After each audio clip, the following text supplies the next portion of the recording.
இந்த விக்ரம் ஜோஜு, அப்புறம் வந்து ரத்தீஷ் இவங்கெல்லாம் வந்து அதர்வா இருக்கார்ல, அதர்வாவுடைய நண்பர்கள்.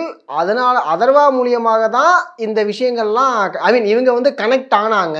ஸோ அப்படிங்கிற மாரியான ஒரு விஷயமே வெளில தகவல் வருது. அது எந்த அளவுக்கு உண்மைன்னு தெரியல.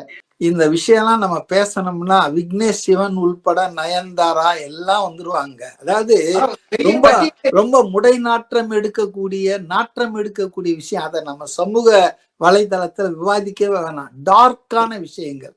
அதாவது ஒரு மனிதனினுடைய பலவீனத்தை பயன்படுத்தி அவனுக்கு மது கொடுத்து, போதை கொடுத்து, பெண்களை சப்ளை பண்ணி, இப்படியெல்லாம் வந்து ஆதாயம் அடையக்கூடிய ஆட்கள் இருக்கிற சமூகம் ஒரு கருப்பு சமூகங்க. அதை பத்தி நம்ம வெளிச்சம் போட்டு காட்ட வேணாம். ஆனா இந்த பணம் எந்த அளவுக்கு போயிருக்கு.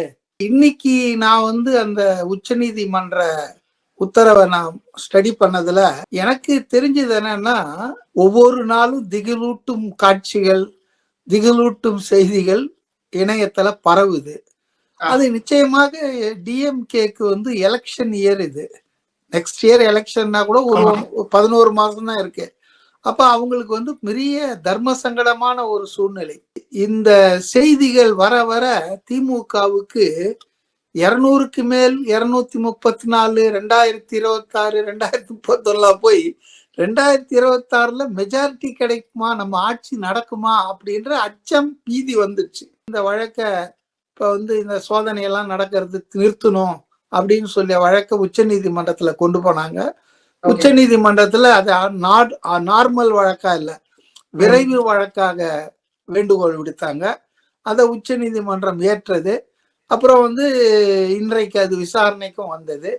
விசாரணையின் போது பாத்தீங்கன்னா தமிழ்நாடு அரசின் சார்பாக மிக மூத்த வழக்கறிஞர் கபில் சிப்பல் அவங்கெல்லாம் வந்து ஒரு சிட்டிங்க்கு 50 லட்சம் 60 லட்சம் வாங்குற வக்கீலுங்க. இதெல்லாம் அரசாங்க பணம்னா மக்கள் வரி பணம் தான் இதெல்லாம். புரியுதுங்களா? அதை நம்ம புரிஞ்சுக்கணும் ஒரு ஓரமா. இதெல்லாம் வந்து மக்கள் வரி பணம் எந்த அளவுக்கு வீணாகுதுன்ட்டு. இப்ப கபில் சிப்பல் வந்து தமிழ்நாடு அரசின் சார்பாகவும், ஏன்னா தமிழ்நாடு அரசும் அந்த பெட்டிஷன்ல இருக்கு, டாஸ்மாக் நிறுவனத்தின் சார்பாக அவரு ஒரு மிகப்பெரிய மூத்த வழக்கறிஞர் முகில் ரஸ்தோகின்னு. இப்ப அவரும் 50-60 லட்சம் ரூபாய், அப்ப 1 கோடி ரூபாய் இன்னைக்கு வக்கீலுக்கு செலவு பண்ணியிருப்பாங்க. இந்த வழக்குல எதிர் மனுதாரரான நம்ம இடி கிட்ட இன்னும் கருத்தே கேட்கல. அரசாங்கம் 2 பேர் இதுல மனுதாரர் யாருன்னா தமிழ்நாடு அரசு, இது நம்ம டாஸ்மாக் நிறுவனம். இந்த 2 பேர் வக்கீலும் பிரபல வக்கீல். அவங்க 2 பேர் வாதத்தையும் கேட்டாங்க. ஏன்னா அவங்க தானே பெட்டிஷன் போட்டிருக்காங்க. முதல்ல அவங்க வாதத்தை கேட்பாங்க.